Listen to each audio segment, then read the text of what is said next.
Grade 10 Geography students, I thank you again for connecting. Just don't forget that our Metric Hub is running in collaboration with International Institute of Creative Technology, which you can as well get on our Facebook page, IICT.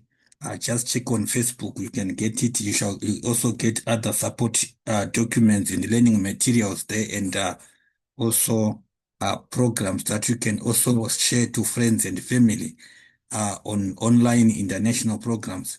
So as we can see right now, I want us to quickly look at management of floods in urban areas, rural areas, and informal settlements of South Africa. So now we want to look into this in particular. So what we just need to understand is that the effects of flooding or the effects of floods is not universally the same in rural areas and urban areas. So let's just quickly look at this to say that in terms of the urban areas, we talk about these areas are mostly known of urbanization. We talk about urbanization in urban areas. We talk about mostly the the effect of domination of concrete surfaces. We talk about domination of artificial surfaces, artificial artificial surfaces, which are pavement, the pavement that we can talk about. I'm saying in urban areas, they are predominated by concrete, by tars.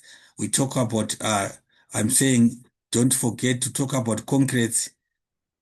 Don't forget to talk about much of things to do with runoff water that is quite so high in urban areas. So in order to avoid flooding, in order to manage flooding in urban areas, we need to look at one, avoiding building houses in the flood line or near rivers or coastal line. So houses must not be put or must not be built close to a flood line. The flood line, you can see that we have sometimes major rivers or main rivers in close to cities. So building must be avoided close to those. We can talk about resettlement areas or it can be industrial areas that can be built in such areas. So it must be avoided in order to ensure that possibilities of flooding are avoided. And then enough stormwater drains. These stormwater drains are used as water carriage systems. The storm drains must be unblocked. They must be as many as possible, so that water drainage is quite high and flexible. So if they are not unblocked, actually blockages of the storm drains results in flooding. It results in runoff water in areas that must not be in areas which must not have waters. So now also the numbers of them enables the spreading, and it reduces possibilities of flooding because the water is well distributed, and again possibilities of flooding are minimized. These will act as what is some tributaries. They will be acting as small streams which will be sharing which will be sharing such waters from the basin from where they are coming from. Hence, chances of flooding are minimized. And then greening of cities. Number three, greening of cities. We are talking about planting vegetation in cities helps to combat the effects of flooding. Most of the times we have got extensive pieces of land that are bare or that are not vegetated. So now, if urban planners put in place uh, like some lawns, some parks, and also even rooftop planting. There are measures that are there to absorb and also counterfeit possibilities of surface runoff. So instead of having much or higher chances of drainage of water, water drainage is minimized, which actually would avoid possibilities of flooding. Vegetation, it actually protects, it reduces runoff. It also promotes infiltration, which is also very important. So greening of cities or promoting of green belts is a measure that can be done in terms of promotion and avoidance of surface runoff. Number four, maintain wetlands to absorb water. Wetlands, we have got some areas in urban areas, we have got some zones and places in urban areas which are naturally uh, water carriage systems, or which are naturally wetlands. These wetlands can also be maintained in order to promote uh, absorption of water in various places. So what we are talking about here is that every activity that promotes uh, vegetative vegetation growth, which promote uh, infiltration, which reduces runoff, it is quite recommendable. And also early warning systems, which can be given by the meteorological department from weather report. We are saying from weather report, the early warning systems where the meteorological department can detect and forecast. This has to do with forecasting. So when forecasting is done, people are informed of possibilities of floods, whereby now best practices can be put into place. People can be evacuated, recommendable actions can be put in place so that effects and problems of flooding can be reduced.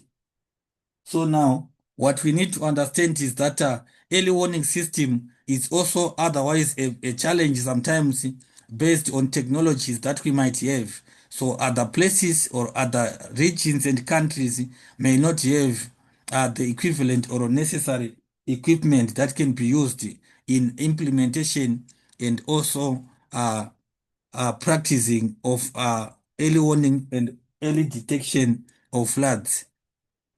Uh, in other in another method or another practice that can be done in cities is also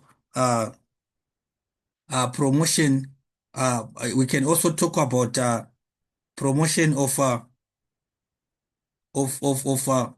promotion of systems in which people are given support from government in terms of health. It can be in terms of uh, their movement from whatever areas where floods have occurred.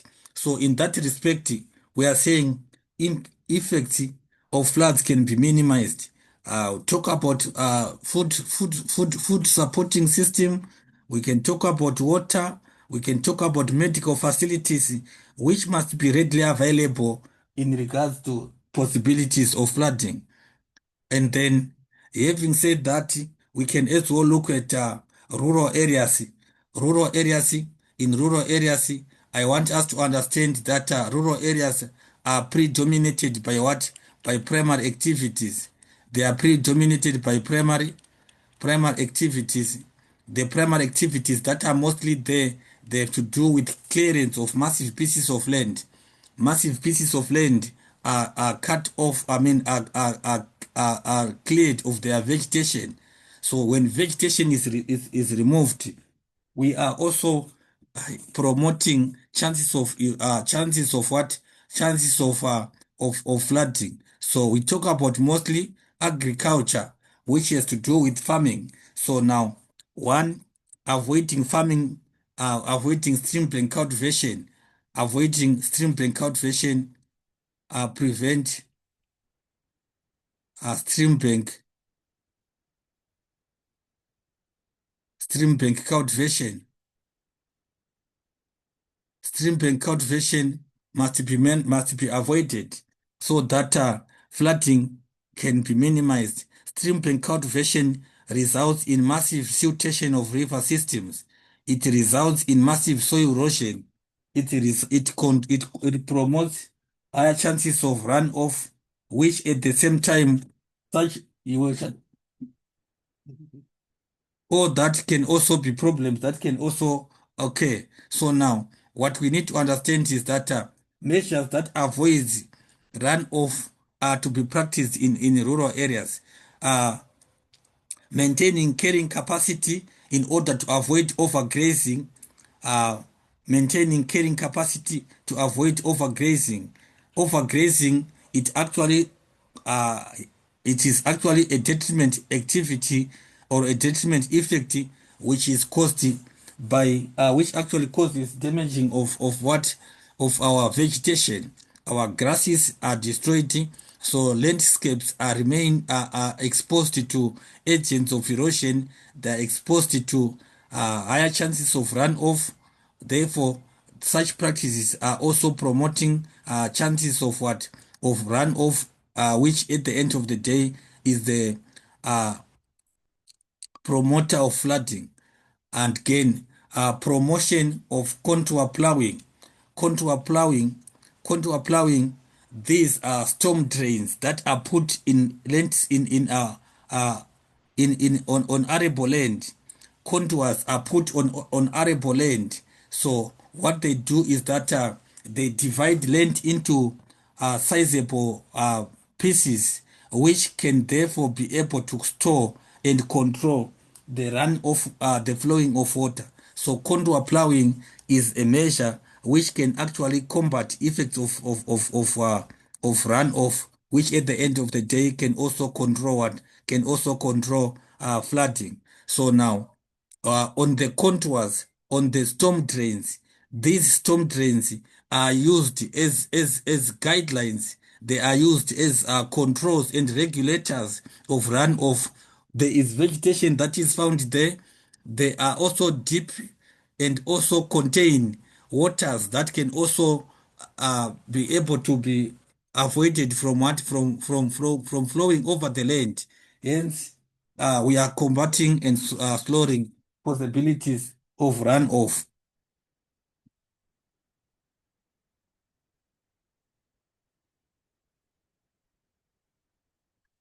We also want to talk about removal of alien vegetation, removal of alien vegetation from river banks. Alien vegetation from river banks. I want you to understand that alien vegetation, these are foreign vegetation, or we can talk about uh, veget exotic plants that can encroach into river systems. So these vegetation are also gonna result in possibilities of of blockaging of water systems, which at the end of the day, flooding can occur. So, in other words, alien plant invasion, controlling of alien vegetation is a practice that can be done in rural areas in order to promote, in order to avoid flooding. And then flood prevention dams. Dams can be constructed along streams in order to control and regulate flowing of water. So the flow of water is controlled because of the building of dams. These dams have got big dam walls, which can, at the end of the day, can avoid river flooding. River flooding, it actually means that along a river channel, water is contained and is regulated. So in that regard, what happens is that possibilities of flooding are minimized because of dam walls that actually have got bigger capacities to contain runoff water, to maintain or contain waters from various river systems which are within a region or which are within a river basin, and at the same time, river flooding is controlled. We talk about uh, planting of trees, afforestation, afforestation promotion of tree planting in rural areas. Tree planting must be also be done. I said that vegetation basically it is used in combating soil erosion, in combating surface runoff. So there should be some communal projects where people can plant trees. Planting of trees as a culture. Planting of trees, which we can see in some places and countries.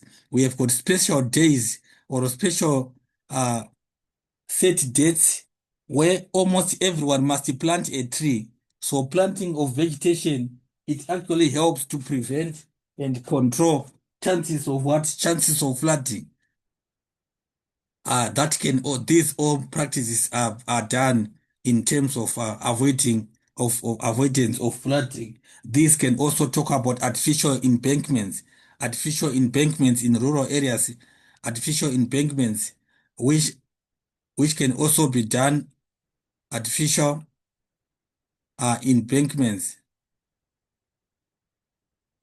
artificial embankment, building artificial banks along the river channels, which can also be done to avoid possibilities of what of flooding. These are also good practices that we can also mention, which we can also mention in this respect. In terms of informal settlements, remember informal settlements, these are unapproved. These are unapproved human settlement. We are saying unofficial.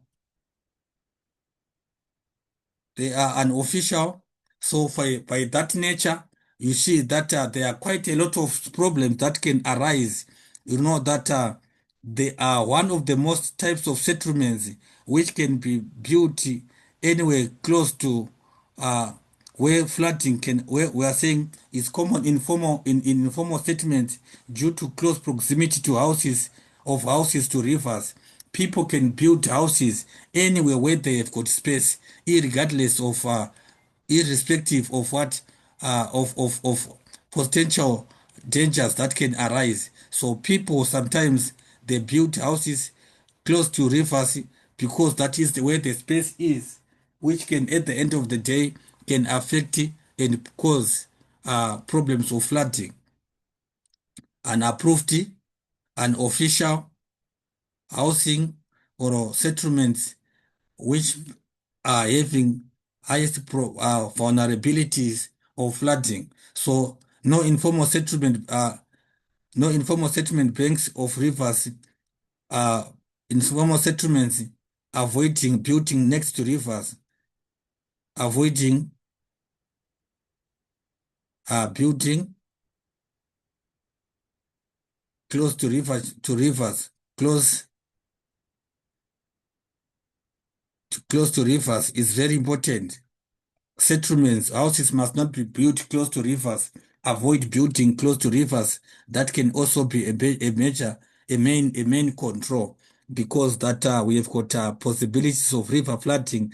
Hence, that can actually be a good control measure. And then raising flow above ground level. We are saying building strong houses, building strong structures, strong housing structures, building strong structures, which can also be built up above the ground so that water cannot seep into the what, so that water cannot enter into the houses, which we can say that again, you know that most of the times houses that are built in informal settlements, they are built with temporary material, they are built with weaker material, they are also very low lying. So those low lying houses have got vulnerabilities of being affected by floods. And then be prepared during the rain season. We are talking about preparedness of people during the rain season, which can also be a measure that can avoid flooding in informal settlements. So I just have some cases study here that we want to look at, and then we want to look at a case study of floods in South Africa, which we can look at, for example, the coastal municipality like eThekwini in KZN, in Durban. So now, what happens there is that is at risk of combination of both inland and coastal storm. Inland, which we are saying that when it rains, the terrain is just vulnerable to flooding, and then also the possibilities of flooding, which can also be caused because of coastal storms, storm surges. So flooding during extreme event can occur in such areas. So floods caused by heavy rainfall are the most common extreme weather events experienced in what in eThekwini. It is just a humid, and it is actually a very humid area where rainfall is quite high, and therefore high possibilities for heavy rains that are experienced in these areas in eThekwini results in chances of flooding, and then coastal storms and flood events are expected to increase in frequency and intensity because of climate change that is taking place or that has occurred in KZN, in Durban, which also putting low-lying areas of the city near the shoreline at risk of flooding and erosion by pounding waves. We are saying waves from the what? From the beach, from we have got we have got possibilities of coastal flooding that can also arise or that can also happen. So municipality has several rivers and streams that are in that area. In eThekwini, we have got many rivers and streams, including Umgen River, uh, Umtuzana, and Umlas rivers. These variety of rivers or multiple rivers that are there, we are saying variety of rivers put the city at prone of floods. Uh, eThekwini,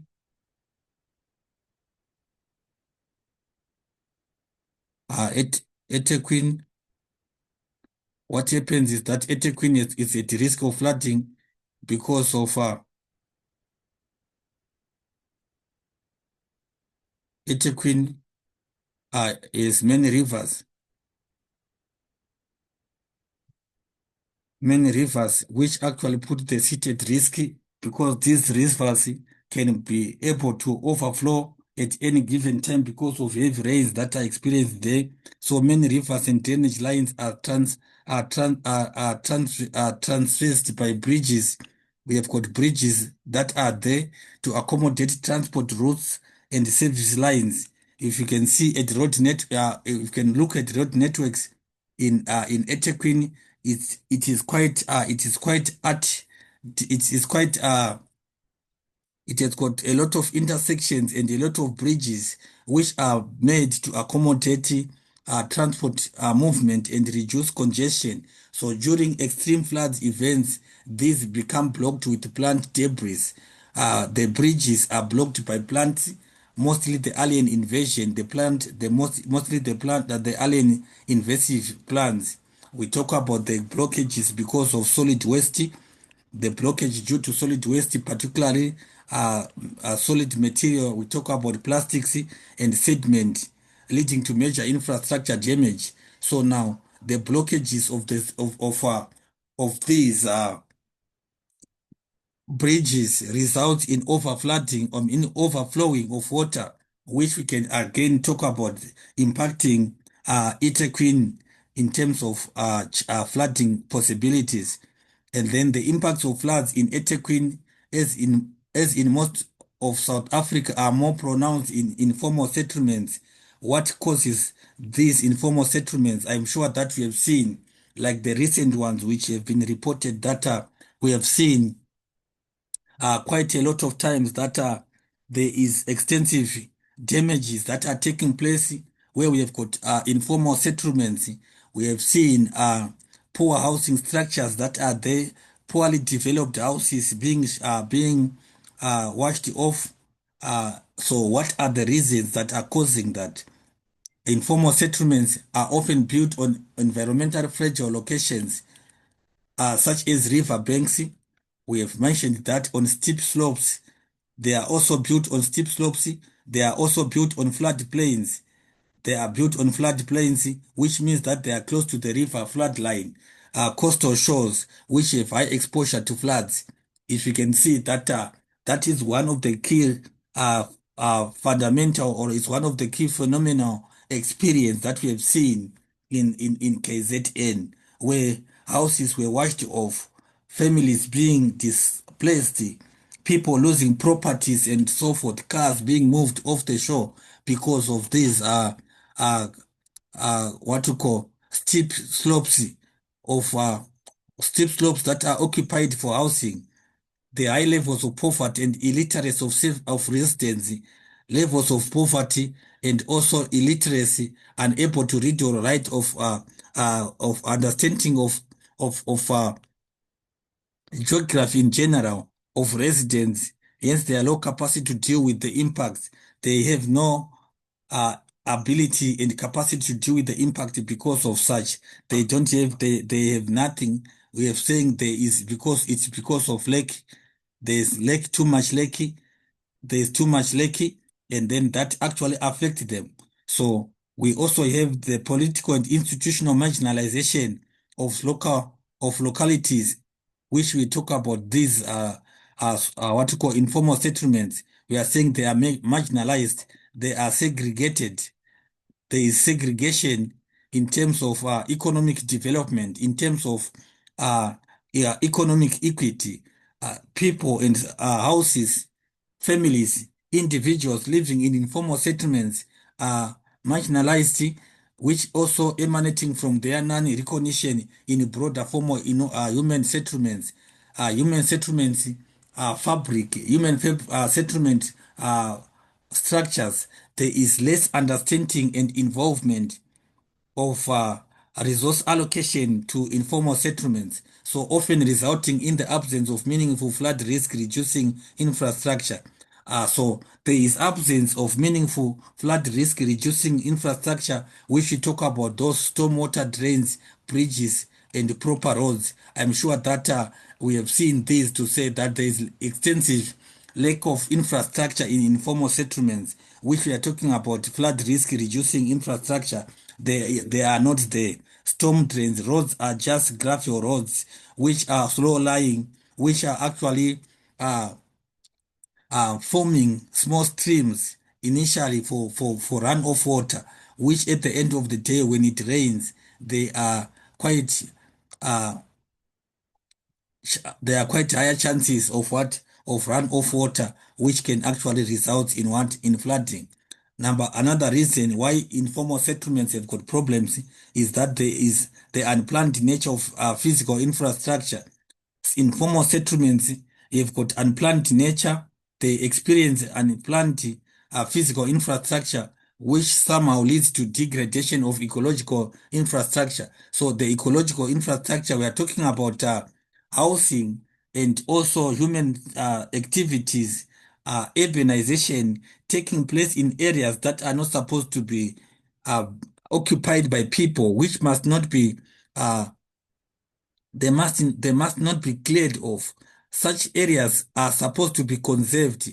We talk about wetlands in some places, which these wetlands are actually set, they must be set aside, that they must not be destabilized. So the destabilization of wetlands, the destabilization of these waterway systems are actually contributing towards this problem of degradation of our ecological system, so that our ecosystems are naturally destabilized, are actually affected. So flood vulnerability in Equatin is therefore quite it's quite multidimensional. It's multifaceted. We have got quite a lot of corners to assess it, with many facets that can be actually checked in. In that regard, therefore, addressing flood vulnerability and and building resilience in such contexts require adequate understanding of the physical, economic, environmental, social, and cultural attributes of the households and communities. So, in other words, we are saying, in order to control and mitigate the impact of flooding in eThekwini, it is quite a holistic, it requires a quite holistic approach. It requires an in-depth understanding of the physical, which is the landscape itself, the economic in terms of the wealthy, in terms of the affordability, in terms of the cost requirements, in terms of building and development in such landscapes, environmental, in terms of the uh, numbers of streams, in terms of the wetlands that are available, the social and cultural attributes of people and communities in those areas. They are quite complex areas or concerns that need to be looked at. And then the waste management sector itself is vulnerable to floods as a result of logistical complexity of solid waste removal. We have seen that in informal settlement, there is absence of removal of removal of waste. We talk about disposal of there is a lot of inappropriate inappropriate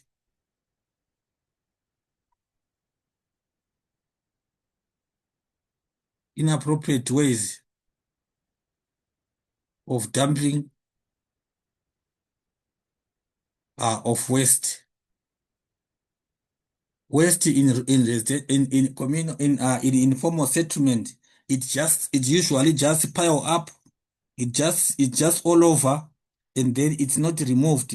So the disposal of waste is actually the disposal methods are quite inappropriate, which actually worsen problems or promote uh, they are actually making floods chances very high. So solid waste removal and disposal systems during and in the aftermath of flood events, these also, we are saying they are extensively contributing in blockages. Poorly managed solid waste contribute to infilling of water courses.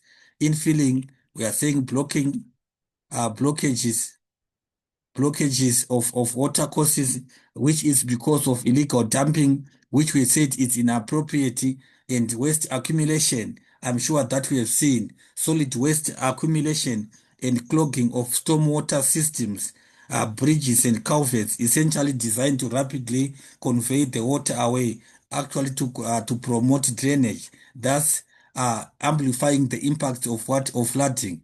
So we talk about blockages of bridges. We talk about the illegal dumping of waste, which we are saying it's actually contributing to that. So, in other words, I want you to understand that if we look at flooding or if we look at floods, we can see a scenario such as the one that I can show you here now. As you can look at this picture, you can actually see that this is a typical representation of a scenario of what of of a situation before and after flooding. Before and after flooding. So before flooding, you can see we have got water, we have got our waterway systems, we have got water all over.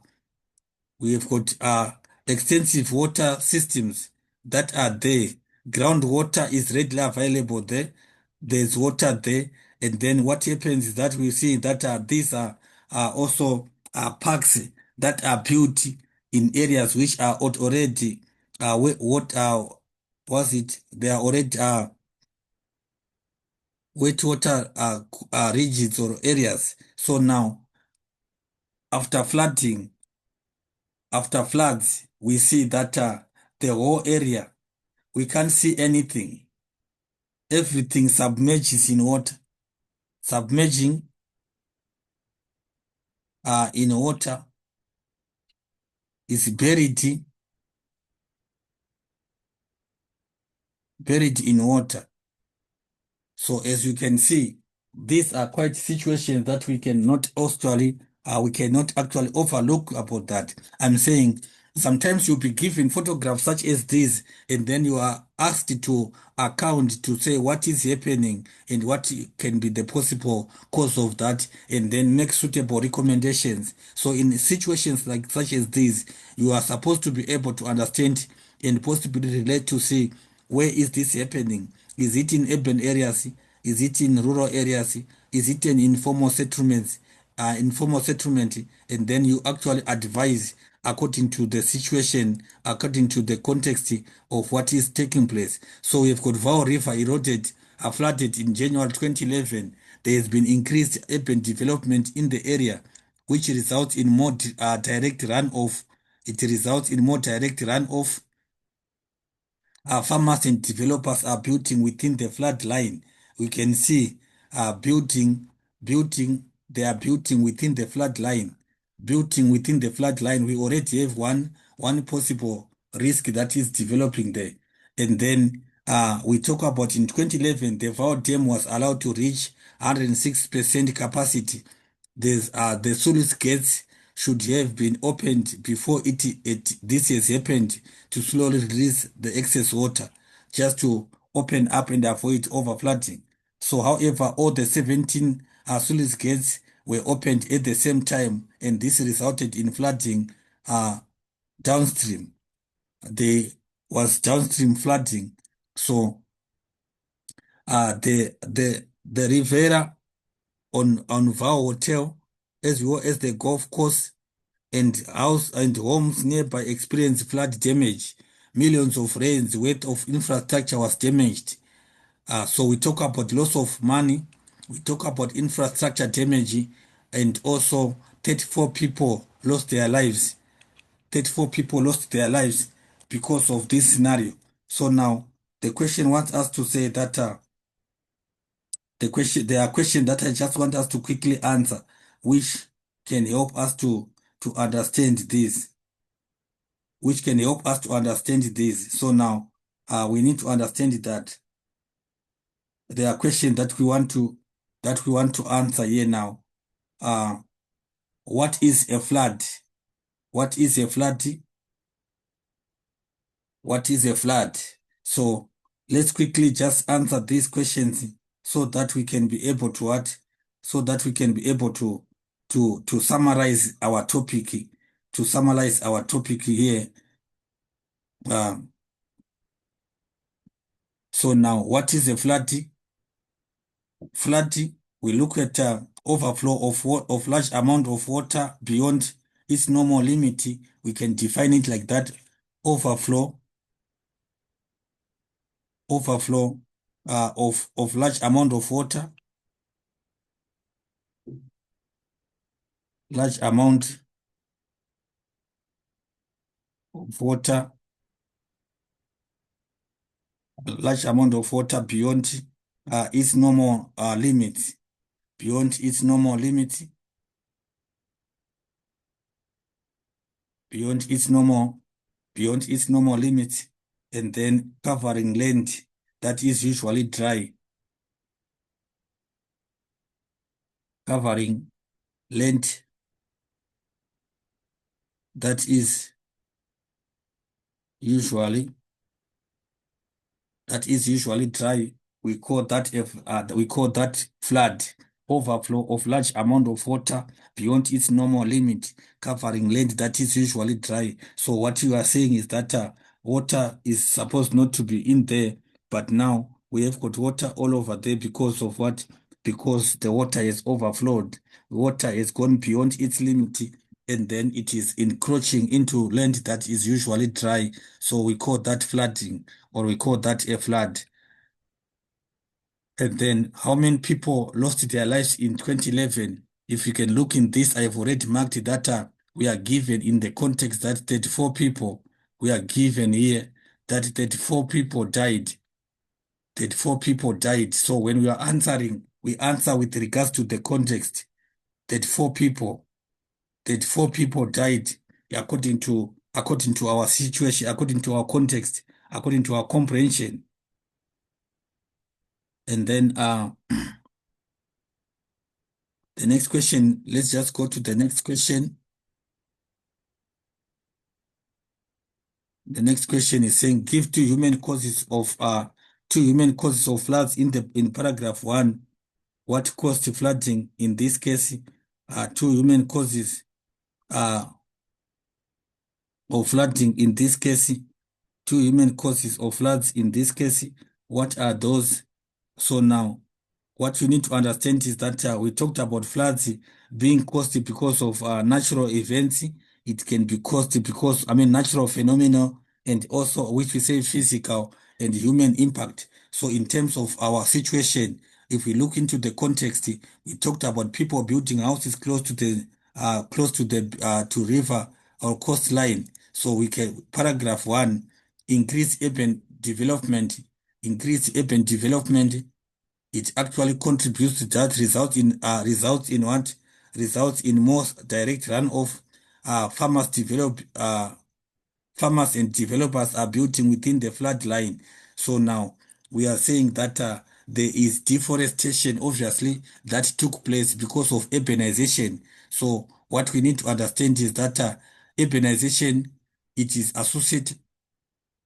When we talk about urbanization, we are saying one, urbanization. Human causes of this is urbanization, which increases surface runoff, which increases surface runoff, which increases surface runoff, and then obviously due to concrete and also artificial surfaces due to concrete and artificial artificial surfaces that are there. They actually promote what? They actually promote runoff. And then we also maybe gonna look at deforestation.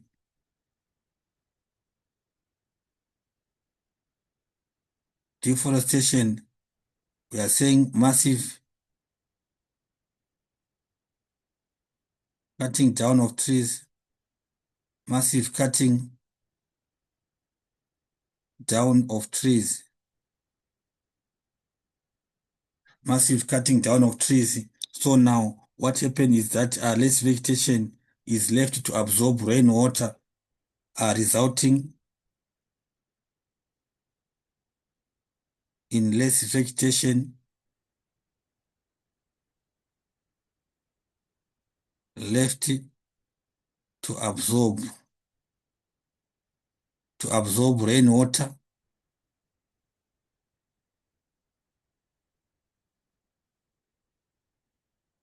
so the rainwater results in what? In runoff. It results in runoff, which is also another problem. Explain how human error resulted in flooding. Explain how human error uh, explain how human error actually resulted in flooding downstream of our dam. I'm sure that you can see that we talked about there was a concept of poor management. We talked about the sluice gates should have been opened before the sluice dam should have been opened before to slowly release the excess water. However, all the gates were opened. They were all opened at the same time. This resulted in flooding. So what we are saying is that in this case, we should be able to understand that in this case, we should be able to understand and relate properly. So the human error that we need to identify here is that one, we talk about poor management of the dam water releases.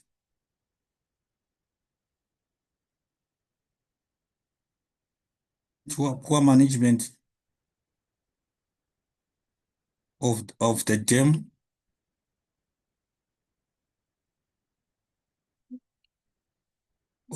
water release. Actually, there was it actually caused the dam. If you can see that error resulted in flooding because water uh all the water, the river water was opened at once, which causing flooding. We also talk about improper lack of proper maintenance and also failure to anticipate heavy rains.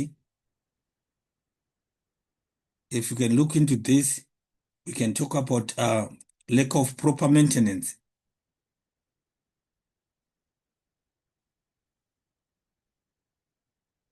Proper maintenance. Proper maintenance. We can talk about anticipation of heavy rainfall, failure to anticipate, heavy rainfall,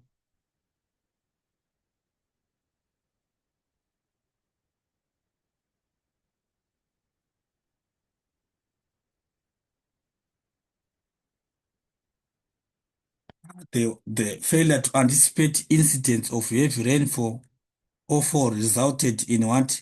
In caused the capacity of the river to be exceeded, caused the capacity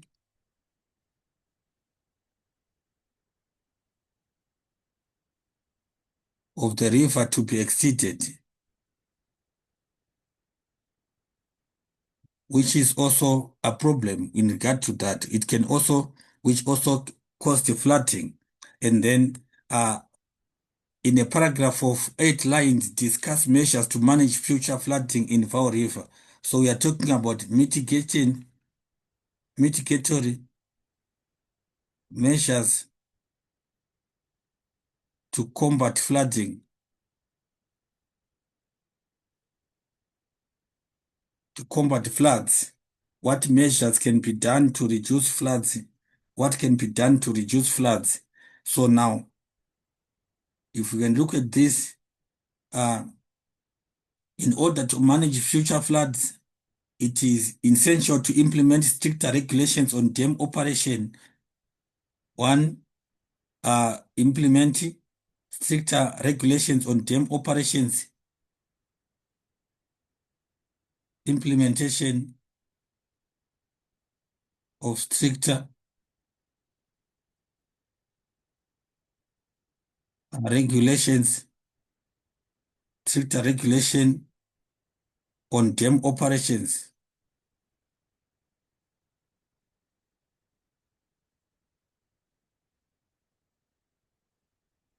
Stricter regulation on dam operations. We can also talk about another method, which is regular maintenance and better forecasting system. Regular maintenance,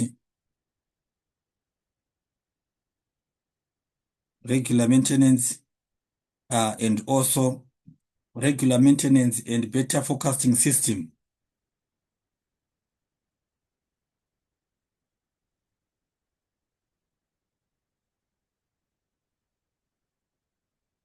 In order for people to know and communicate chances that are possibilities of floods that can also arise is quite very important. Raising awareness about importance of watershed management, education or awareness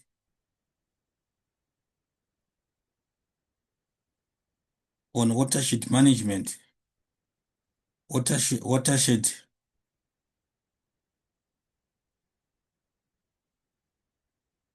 management to local communities. Local communities must understand local communities watershed management, education or awareness to on watershed management, basically to communities. Our people must understand the importance of watershed management, so therefore we can also be able to reduce excessive runoff, so as to reduce excessive excessive runoff is reduced. We reduce excessive runoff, and then we can also talk about implementation of early warning system, implementing early warning systems,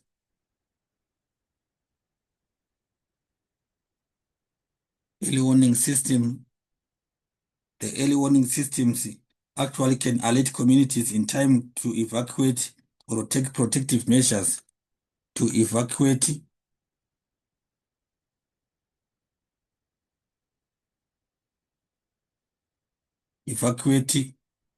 or take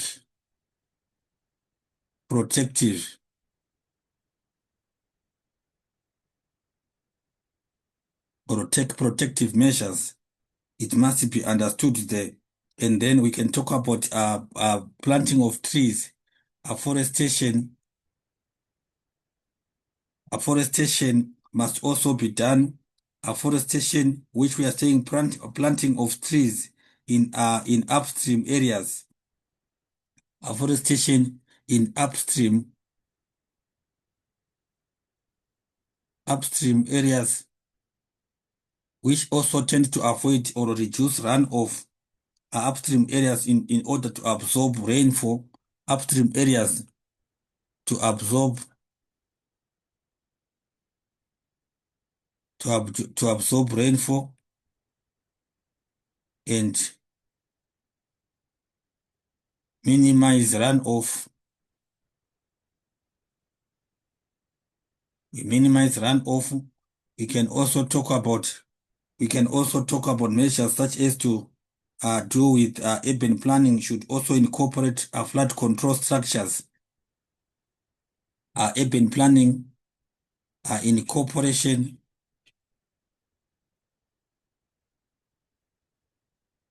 of flood control structures. Flood control structures in urban planning. In urban planning, for example,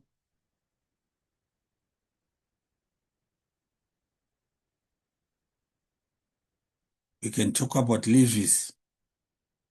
I'm saying we can also take example of what, for example, we can talk about levees that can also be put in place.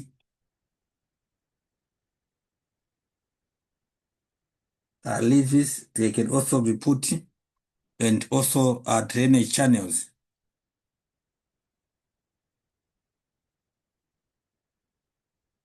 Drainage